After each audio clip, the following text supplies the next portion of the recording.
ಭಾಳ ತೀಕ್ಷ್ಣವಾದಂಥ question brother, ನಿಮಗೆ ಭಾಳ ತೀಕ್ಷ್ಣವಾದಂಥ ಕ್ವಶನ್. ಏನು ಸಾಧನೆ ಮಾಡಿದರೆ?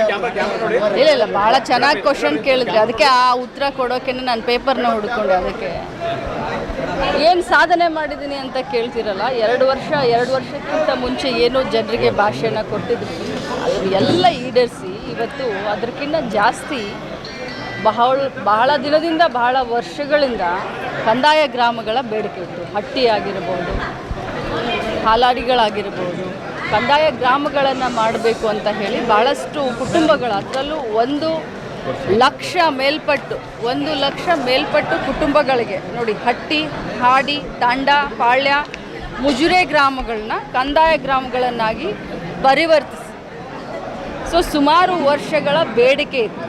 ಇವಾಗೆಲ್ಲದಕ್ಕೂ ಕೂಡ ಮೂಲಭೂತ ಸೌಕರ್ಯಗಳು, ಅದರ ಜೊತೆಯಲ್ಲಿ ಹಕ್ಕುಪತ್ರಗಳ ವಿತರಣೆಯನ್ನು ಮಾಡಬೇಕು ಅಂತ ಹೇಳಿ ಇವ್ರನ್ನೆಲ್ಲರನ್ನೂ ಕೂಡ ಒಂದೇ ಜಾಗದಲ್ಲಿ ಸೇರಿಸಿ ಬರೀ ಸಾಧನಾ ಸಮಾವೇಶ ಅಥವಾ ಪ್ರಗತಿಯತ್ತ ಕರ್ನಾಟಕ ಅಂತಲೇ ಹೆಸರಿಟ್ಟಿದ್ದೀವಿ.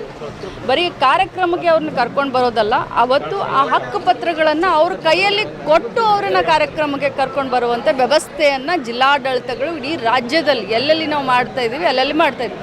ಸುಮಾರು 1 ಲಕ್ಷ ಕುಟುಂಬಕ್ಕೆ ಹಕ್ಕುಪತ್ರವನ್ನು ಕೊಟ್ಟು ಆ ಕಾರ್ಯಕ್ರಮಕ್ಕೆ ಕರ್ಕೊಂಡು ಬರ್ತಾಯಿದ್ದೀವಿ. ಇದು ಒಂದು ದೊಡ್ಡ ಮಟ್ಟದ ಒಂದು ಪ್ರಗತಿಯನ್ನು ನಾವು ಮಾಡಿದ್ದೀವಿ ಅಂತ ಹೇಳಿ ಜನರಿಗೆ ಹೇಳುವಂಥ ಕಾರ್ಯಕ್ರಮವನ್ನು. ಯಾಕಂತಂದರೆ ಒಂದು ಕಹಾವತ್ತಿದೆ, ಜಂಗಲ್ ಮೇ ಮೋರ್ ನಾಚ ಅಥವಾ ಕಿಸ್ನೆ ದೇಕ ಅಂತ ಹೇಳಿ. ಮಾಧ್ಯಮದವ್ರಿಗೆ ನಾವು ಇಷ್ಟೇ ವಿನಂತಿಯನ್ನು ಮಾಡ್ತೀವಿ, 2 ವರ್ಷ ಕೊಟ್ಟ ಭಾಷೆಯನ್ನು ನಾವು ಈಡೇರಿಸಿದ್ದೀವಿ. ಏನೇನೆಲ್ಲ ಭಾಷೆಯನ್ನು ಕೊಟ್ಟಿದ್ವಿ ಆ ಎಲ್ಲ ಭಾಷೆಯನ್ನು ಈಡೇರಿಸಿ ಇವತ್ತು ನಾವು ಸಾಧನೆ ಸಮಾವೇಶ ಅಂತ ಅಲ್ಲ, ಪ್ರಗತಿಯತ್ತ ಕರ್ನಾಟಕ ಅನ್ನುವಂಥ ಒಂದು ನೇಮನ್ನು ಇಟ್ಕೊಂಡು, ಹೆಸರನ್ನು ಇಟ್ಕೊಂಡು ನಾವು ಕಾರ್ಯಕ್ರಮವನ್ನು ಮಾಡ್ತಾಯಿದ್ದೀವಿ.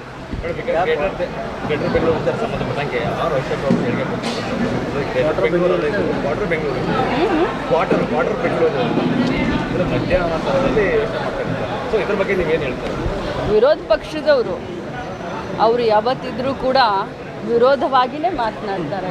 ಅವರ ಕಮಾಲೆ ಕಣ್ಣು. ಈಗ ಕಮಾಲೆ ಕಣ್ಣಿಗೆ ಗ್ರೇಟರ್ ಅನ್ನುವಂಥ ವರ್ಡು, ಕ್ವಾರ್ಟರ್ ಅನ್ನುವಂಥ ವರ್ಡು, ಅದಕ್ಕೆ ವ್ಯತ್ಯಾಸ ಬೇಕು. ಬುದ್ಧಿವಂತರು ಅಶೋಕನ್ನ ಅಂತ ತಿಳ್ಕೊಂಡಿದ್ದೆ, ಇಷ್ಟು ಮಾತ್ರ ಹೇಳ್ಬೋದು. ಏನು ಸಾಧನೆ ಆಗಿಲ್ಲ, ಕೊಲೆ ಸುಲಿಗೆ ದರೋಡೆಗಳು ನಡೀತಾ ಇದ್ದವು, ಆದರೆ ಏನು ಕ್ರಮ ಕೈಗೊಳ್ತಲ್ಲ ಅಂತಲ್ಲ ಈ ಜಗದೀಶ್ ಶೆಟ್ಟರ್ ಅವರು. ಪಾಪ ಜಗದೀಶ್ ಶೆಟ್ಟರ್ ಸಾಹೇಬರು ಈ ರಾಜ್ಯದ ಮಾಜಿ ಮುಖ್ಯಮಂತ್ರಿಗಳು, ಅನುಭವಸ್ಥರು. ಅವ್ರ ಬಗ್ಗೆ ಏನು ಹೇಳಲಿಕ್ಕೆ ಸಾಧ್ಯ? ಮುಖ್ಯಮಂತ್ರಿಗಳಾಗಿ ಆಮೇಲೆ ಮಂತ್ರಿಮಂಡಲದಲ್ಲಿ ಮಂತ್ರಿ ಆದಂಥವ್ರು, ಅವ್ರ ಬಗ್ಗೆ ಏನು ಹೇಳಲಿಕ್ಕೆ ಸಾಧ್ಯ ಇಲ್ಲ. ಆಪರೇಷನ್ ಸಿಂಧೂರ ಬಗ್ಗೆ ಸುರೇಶ್ ಅವ್ರ ಬಗ್ಗೆ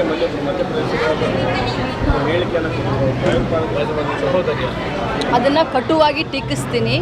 ಇಂಥ ಒಂದು ಮನಸ್ಮೃತಿ ಇರುವಂಥ ಇಂಥ ಒಂದು ಗಂಡಸರಿಗೆ, ಇಂಥ ಒಂದು ರಾಜಕಾರಣಿಗಳಿಗೆ ಧಿಕ್ಕಾರ ಅಂತ ಹೇಳಲಿಕ್ಕೆ ಬಯಸ್ತೀನಿ.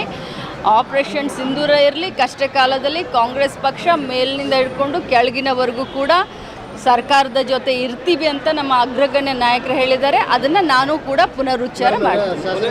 ಕೊತ್ತೂರು ಮಂಜುನಾಥ್ ಅವರು ಆಪರೇಷನ್ ಸಿಂಧೂರ ಬಗ್ಗೆ ಕರ್ನಾಟಕಕ್ಕೆ 4 ಫ್ಲೈಟ್ಗಳನ್ನ ಹಾರಾಡಿಸಿದ್ರು ಅಂತ ಹೇಳಿ ಏನು ಮಾಡಿಲ್ಲ, ಬರೀ ಯಾರು?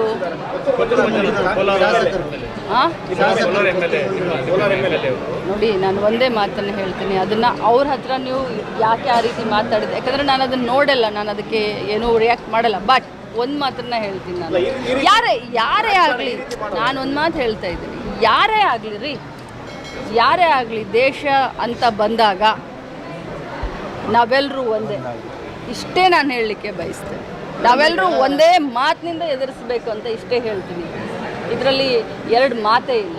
ಏನು ರಾಹುಲ್ ಗಾಂಧಿ ಅವರು ಏನು ಹೇಳಿದ್ದಾರೆ ಅದನ್ನಷ್ಟೇ ನಾವು ಪಾಲಿಸ್ತೀವಿ. Thank you.